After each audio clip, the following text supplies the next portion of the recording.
Paul Trigardus, a student of the occult and frequent browser at London antique shops, stumbled upon a strange crystal during his scanning of a local curio.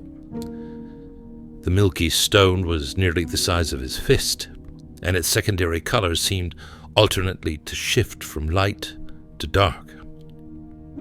After haggling with the dealer, Trigardus purchased the crystal.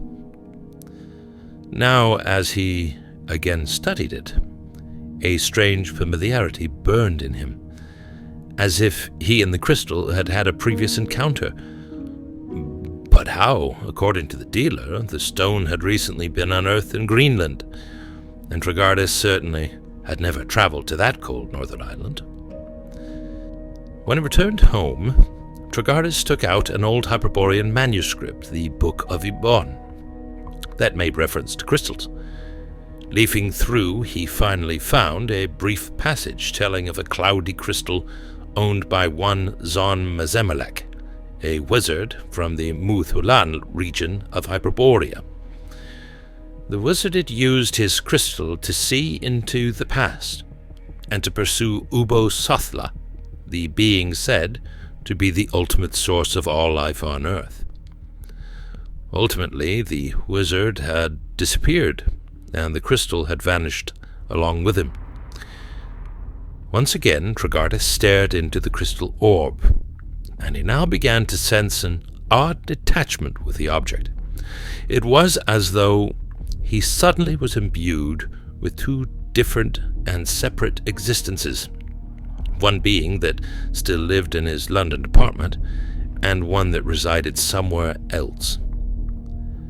Sinking deeper and deeper into the auras of the crystal, Paul Trigardus suddenly became the lost wizard Zon Mazemelek. As he stood in this other world and stared into the same crystal, he was now on a quest for a knowledge of Ubbo Sathla and the origins of life.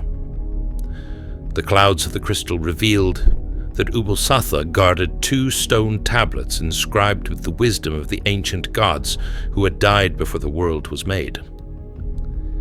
At this point, Trigardus became alarmed.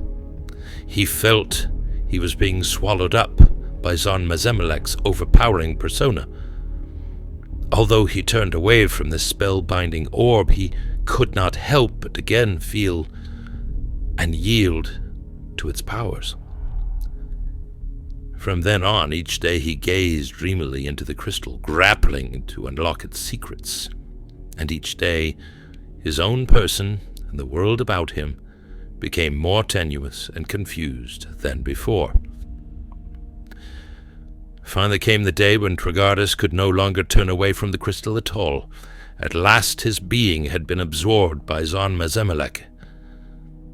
Ever after, he would be one with the great wizards in an eerie succession of events that ran backwards towards the beginning of time, retracing all of the history, experiencing the savagery of the barbaric tribes who had invaded pre-Hyperborean civilizations, and even returning to the days of the giant saurian predators and their prey.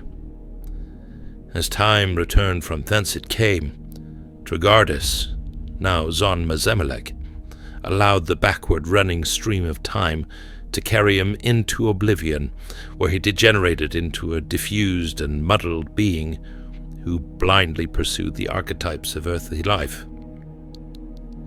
When he finally reached the inscribed tablets guarded by the formless mass of Ubbo Sathla, Trigardus himself was no more than a primeval ooze, without memory of why he had sought the tablets, or of how to absorb their knowledge and wisdom. Paul Trigardus, like Zon Mazemelek in the Book of Ubbo before him, had mysteriously vanished into parts unknown, bearing the crystal with him.